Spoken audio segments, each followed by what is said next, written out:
Eu sou especialista, eu sou especialista em distúrbios e transtornos que afetam diretamente a aprendizagem. E isso envolve também os comportamentos, até porque nós entendemos que a aprendizagem envolve uma mudança de comportamentos. E o meu tema hoje é sobre exatamente adaptação curricular versus segregação curricular, e exatamente falando sobre o discurso das formações de grupos, né, na sala de aula. Grupos esses, né, que muitas das vezes são encarados como homogêneos. Geralmente, quando o professor observa que há muitos alunos com dificuldades em sala de aula, ele coloca lá naquele cantinho, aquele grupinho, para que ele possa ter um olhar, essa é a justificativa, para que possa haver um olhar mais exclusivo para aqueles alunos e que se desenvolvam tarefas junto com eles. Junto a eles, aliás. Bom, para a gente poder começar aqui direitinho, deixa eu ver se eu consigo aqui compartilhar a minha tela. Vocês já devem estar conseguindo ver aí a minha tela, que fala aqui sobre adaptação curricular versus segregação curricular, que é o meu tema, e que eu trouxe para esse fórum na forma de um artigo que eu mesma construí, produzi, já estava tentando produzir esse artigo fazia algum tempo, exatamente baseado nessas observações feitas não só no chão da escola, principalmente no chão da escola, como também no consultório, né, nos atendimentos neuropsicopedagógicos. E aí vem essa observação sobre esse discurso da adaptação curricular e exatamente nessa formação de grupos, entre aspas, homogêneos em sala de aula. E eu quero deixar bem claro que nós não viemos aqui, eu não vim aqui hoje, para tornar obsoleta a adaptação curricular. Entretanto, para que a gente possa repensá-la, e a gente possa entender de fato até quanto a adaptação, até quando a adaptação curricular realmente será um meio para que a gente possa tornar a educação mais inclusiva, que possa realmente apurar o nosso olhar sobre a inclusão social, ou até quando a adaptação curricular se torna um meio da gente voltar na integração e na segregação de alunos com necessidades educacionais especiais. Bom, primeiramente, eu trouxe aqui para a gente entender o conceito de adaptação curricular. E dentro da história da adaptação curricular, a gente vai logo ali em 2001 e a gente observa que na Inglaterra já haviam esses movimentos para uma educação inclusiva, e percebia-se que, mesmo com todos os movimentos para a educação inclusiva, muitas pessoas, muitos estudantes não melhoravam o seu rendimento. As matrículas foram oportunizadas, mas o que se via era que o fracasso escolar, principalmente dentro dessa comunidade, com dificuldades, distúrbios, transtornos, deficiências, as dificuldades, o desempenho escolar, o rendimento escolar continuavam fadados ao fracasso. E então surge exatamente surgiram preocupações sobre o que fazer diante desse cenário de fracasso escolar. E aí surge o conceito de adaptação escolar, diante da necessidade de encontrar soluções imediatas para o direito de todos à educação.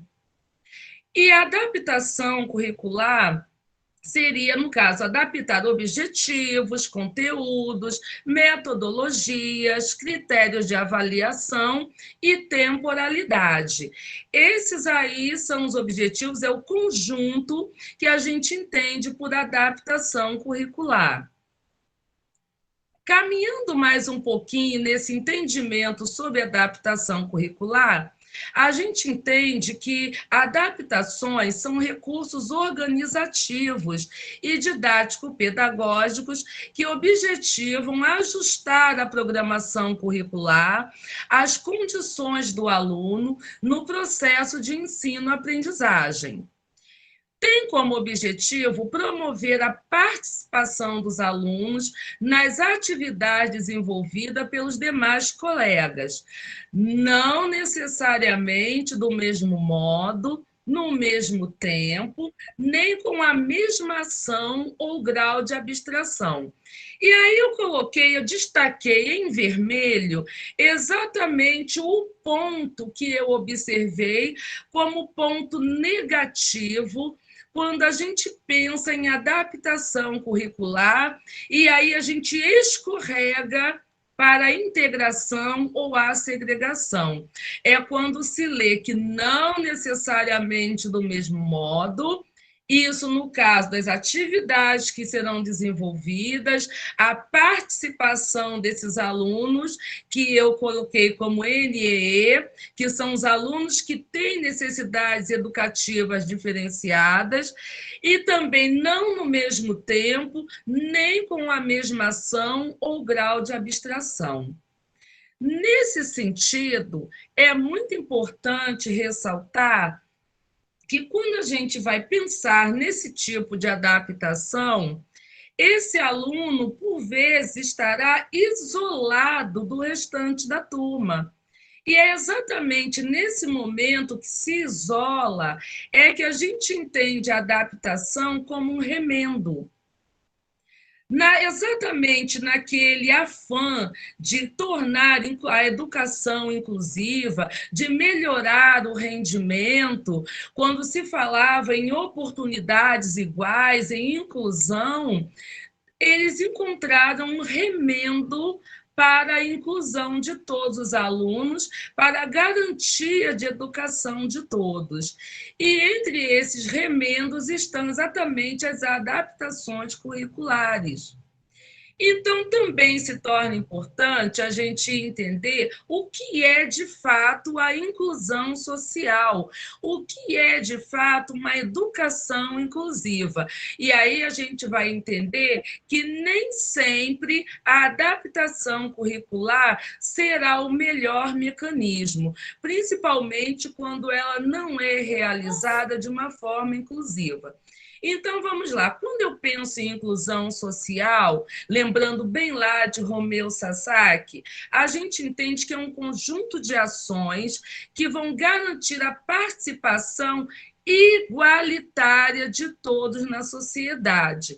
E aí a gente fala da escola, independente da classe social, da condição física, da educação, do gênero, da orientação sexual, da etnia, entre outros aspectos.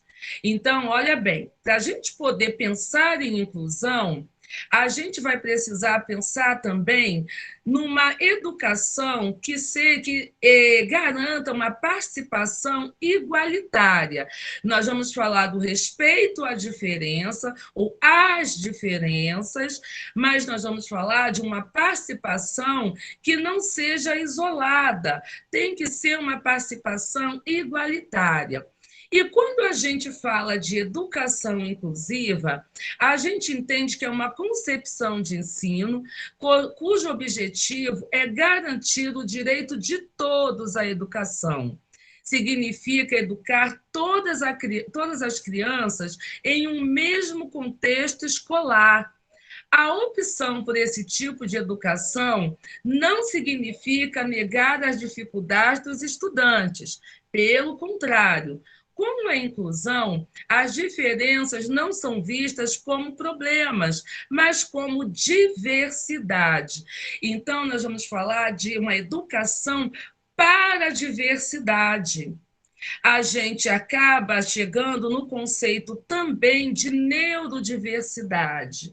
Nós vamos entender que as pessoas, nós vamos tirar o foco da deficiência e vamos entender que essas pessoas podem muito bem conviver juntas, participarem juntas de um mesmo programa educacional, sem que para isso elas precisem estar isoladas em um cantinho da sala de aula.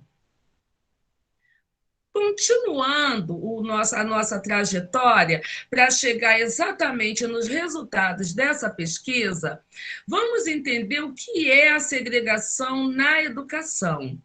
A segregação, que é aquele modelo que a gente diz que é antigo, mas que ainda está presente na nossa educação, ocorre quando a escolarização de estudantes com deficiência e também distúrbios, transtornos, é oferecida em ambientes separados, como nas escolas especiais, isolados de alunos sem deficiência.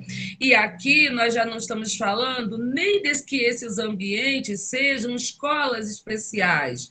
Nós estamos falando também da própria sala de aula, como um espaço segregador. Daí o risco das adaptações curriculares que segregam alunos com deficiência e ou distúrbios do convívio e aprendizagem com seus pares sem deficiência. E então a gente pega exatamente aquela imagem que já circula há tanto tempo na internet, onde a gente vê aí o que é a exclusão, que hoje a gente já não tem tanto assim, embora a gente ainda veja alguns casos, a gente entende o que é segregar, e a gente entende também o que é o modelo de integração, e a gente percebe que o modelo de segregação e integração estão bem dentro daquilo que eu venho falando, quando, na realidade, a gente quer um modelo educativo inclusivo. E para ver esse modelo educativo inclusivo, a gente precisa entender que dentro do nosso programa educativo, o nosso planejamento, o PPP, o Projeto Político Pedagógico da Escola, vai precisar haver uma flexibilização de modo que este currículo possa envolver todos os alunos dentro de um único plano. E a gente vai falar como fazer isso daqui a pouco.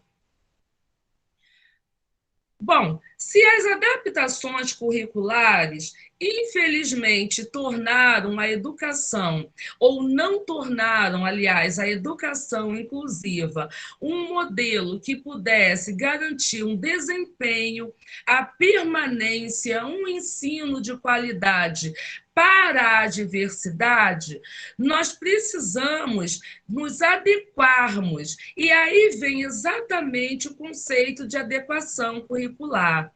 Mais uma mudança de conceito que também envolve as adaptações curriculares, entretanto, com um uso menor.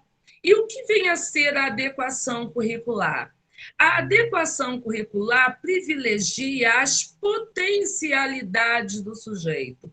Então, quando eu penso em adequação curricular, eu vou pensar num ser humano que é multifacetado, um ser humano que é construído, constituído de múltiplas inteligências. Então, eu paro de tentar o tempo todo ficar adaptando, até porque isso é cansativo, e os resultados demonstraram que muitos professores se frustram no final das contas, exatamente porque essa formação de grupinhos, como se realmente a gente conseguisse garantir algo homogêneo, isso não vai acontecer nunca.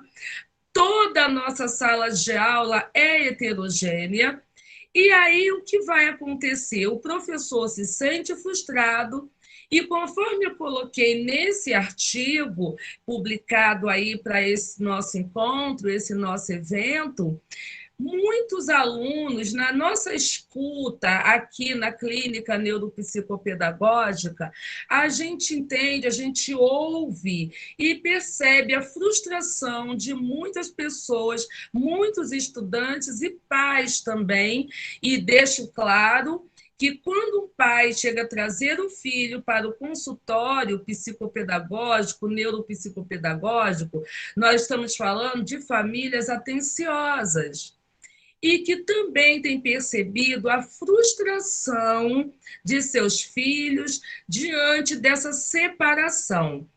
Então, eu tenho uma paciente que chega para mim após essa volta, esse retorno às aulas presenciais, e ela diz para mim que estava triste. Eu perguntei como foi a volta às aulas, o retorno, porque ela estava muito ansiosa para ver novamente seus coleguinhas, conhecer a professora, e ela disse que estava triste, com uma semana de aula. E por que ela estava triste? Porque, como ela estava no grupinho daqueles que não sabiam nada, ela ficou distante da coleguinha que era das melhores alunas da sala de aula. E aí cabe ressaltar também que essas crianças, esses estudantes, porque nós não estamos falando só de crianças, esses estudantes com distúrbios, no caso dessa estudante, é uma pessoa com dislexia, tem dificuldades específicas para a leitura e escrita, mas é muito importante ressaltar que essas pessoas, assim como a maioria daqueles que apresentam transtornos, têm uma carga emocional muito grande. E, geralmente, esses distúrbios e transtornos caminham de mãos dadas com o transtorno de humor depressivo e de personalidade. Daí a nossa preocupação quando a gente pensar em fazer uma adaptação. O que será que está passando pela cabeça daquele aluno? Quando você oferece a ele uma folhinha separada dos outros coleguinhas. Olha, esse daqui é o seu trabalho, porque você não tem capacidade como seus outros colegas. Porque você não sabe tanto quanto eles, porque você não aprende como eles. E isso tudo causa marcas. E essas marcas mexem profundamente com a autoestima. Então, enquanto os outros colegas estão ali aprendendo de maneira efetiva, o professor está ali com grandes atividades, há um grupinho isolado onde o professor acredita que ele vai conseguir dar uma maior atenção àquele grupo, porque a sua sala de aula é superlotada, e, de repente, ele não sabe o que está se passando na cabeça daqueles alunos. Será que realmente eles estão se sentindo tão à vontade naquele momento, naquele local onde eles estão ali isolados? E geralmente esse local é o fundo da sala. E tudo isso, gente, tem um significado para esses alunos.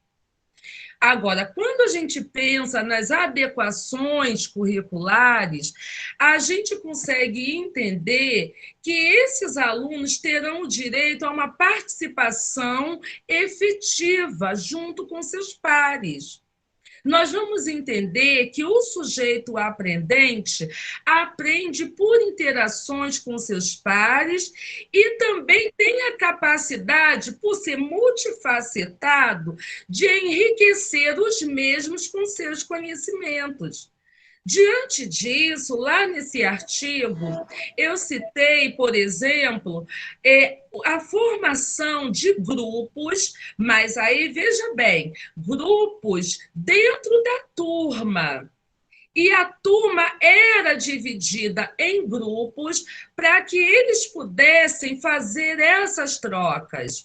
Então, nessa minha turma, com uma média de mais de 40 alunos e muitos, mas muitos alunos com deficiência, com distúrbios. Então, eu tinha alunos surdos, eu tinha aluno com baixa visão, eu tinha aluno com TEA, eu tinha aluno TDAH, eu tinha alunos com tudo que vocês possam imaginar, inclusive até alunos com psicopatia. E aí nós formamos grupos. E dentro desses grupos, grupos essencialmente heterogêneos.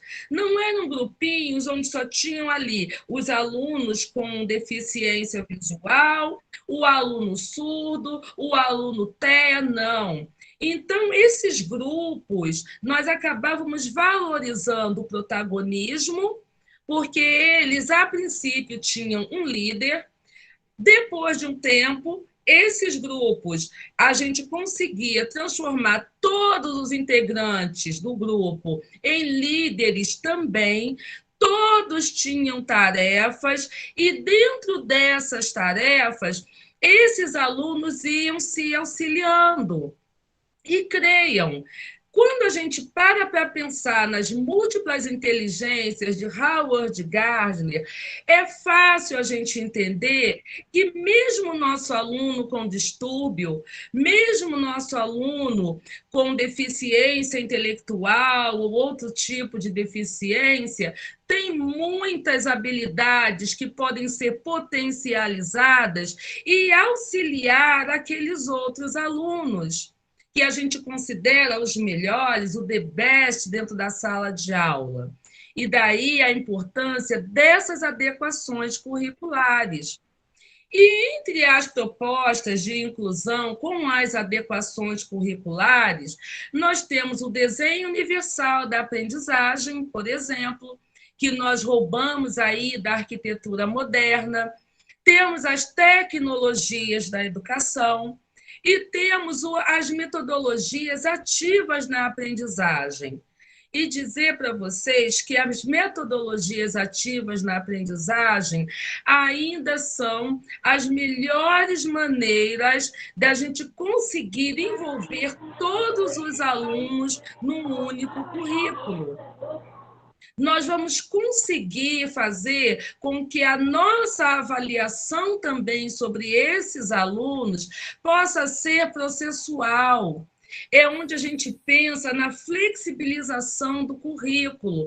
A gente tira aquela coisa enrijecida do nosso currículo e a gente abre principalmente a nossa mente e a gente garante uma participação de todos os alunos. E como eu posso fazer isso? Por meio da gamificação. Eu hoje não separei aqui para vocês algumas fotos, mas eu tenho aí o registro desse trabalho e realmente um grande pecado que eu cometi, até por achar que a gente não teria tempo para isso, e eu não trouxe esses registros. Mas, geralmente, quando eu ia introduzir um novo conteúdo ou fazer uma revisão para as avaliações com esses alunos, eu geralmente fazia tudo isso por meio da gamificação. E o que é essa gamificação? A gamificação é exatamente a gente pegar conteúdos e a gente transformar esses conteúdos em jogos. E ela nos permite, inclusive, uma fragmentação desses conteúdos. Eles não são expostos de uma maneira brutal, eles não são expostos de uma maneira totalmente inteira e sem contextualização. Esses conteúdos serão colocados de uma maneira lúdica, fragmentada, e vai oportunizar exatamente uma aprendizagem significativa, que é isso que nós queremos. Então, todos os alunos terão condições de aprender. Nós também podemos explorar o espaço. Então, eu coloquei nesse artigo também, deixei lá o seguinte: Vamos pensar naquele nosso aluno que tem deficiência intelectual. Se eu colocar, de repente, no quadro as partes de uma planta, tentar explicar o que é a fotossíntese, talvez esse meu aluno não consiga entender a minha linguagem. Mas aí eu tenho duas opções que podem ser feitas juntos. Por exemplo, dentro da formação dos grupos, aquele aluno que se sobressai um pouco mais nos seus entendimentos vai poder conversar e construir o conhecimento junto com esse aluno que tem deficiência intelectual. Agora, a melhor parte, por que a gente não vai lá no quintal da escola e mostra para esses alunos como a coisa realmente é? Eu pego a plantinha e mostro as partes da planta. Sendo uma plantinha que não seja tóxica, não cause alergia, a criança vai poder manipular aquilo ali. Algumas escolas, como essa, que foi o locus da minha pesquisa, algumas escolas oferecem laboratório. E às vezes a gente percebe que o laboratório está enchendo de teia de aranha. E o que acontece? O professor precisa investir nas suas atualizações. O professor precisa ser o primeiro pesquisador. A sala de aula não pode ser vista apenas como um local de você pegar, ensinar, pegar sua bolsa e ir embora. Precisa ser o locus de estudos e pesquisas. Nós entendemos que os professores passam grandes desafios, afinal de contas, eu sou professora. E quando eu comecei a realizar a minha pesquisa, essa minha pesquisa, inclusive, também eu observei essa formação de grupos em outras turmas, observei os resultados dessa formação de grupos. É muito importante ressaltar que não era uma turma pequena, era uma turma gigantesca.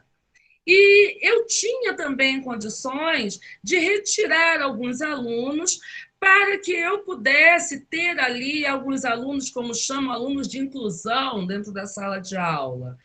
Mas eu optei por ficar com todos eles. Optei por esse desafio de nenhum aluno a menos. Então, ninguém saía, mas entrava. E aí, a melhor coisa que eu pude fazer foi exatamente me lançar às pesquisas, me lançar aos estudos, não me deter à formação inicial, mas fazer da sala de aula o locus de estudos e pesquisas, e transformar os alunos também em pesquisadores. Envolver as famílias. Não é fácil, mas quando a gente tem um olhar empático, a gente se pergunta, o que essas famílias precisam para se envolverem mais no trabalho? E a gente se torna sedutor de famílias. Colocar em alta o protagonismo estudantil. Se eu tenho aluno com dificuldades comportamentais, transtornos hipersinestésicos, por que eu vou manter esses alunos sentados o tempo todo? Por que eles precisam estar sentados o tempo todo? Estudar também é trabalhar. E se eu sou uma pessoa que não suporto passar tanto tempo sentada, porque eu sou uma pessoa com TEA, por que o meu aluno precisa estar o tempo todo sentado? É nesse momento que a gente consegue fazer um trabalho e dar trabalho a esses alunos, no verdadeiro sentido. Então, quando chego em sala de aula, eu coloco o que temos para hoje. Qual vai ser o nosso trabalho hoje? Em que vamos trabalhar? Oferecer aos alunos um cardápio de oportunidades, um cardápio de atividades, envolvê-los na construção do planejamento, também foi uma opção abençoada para a nossa vida.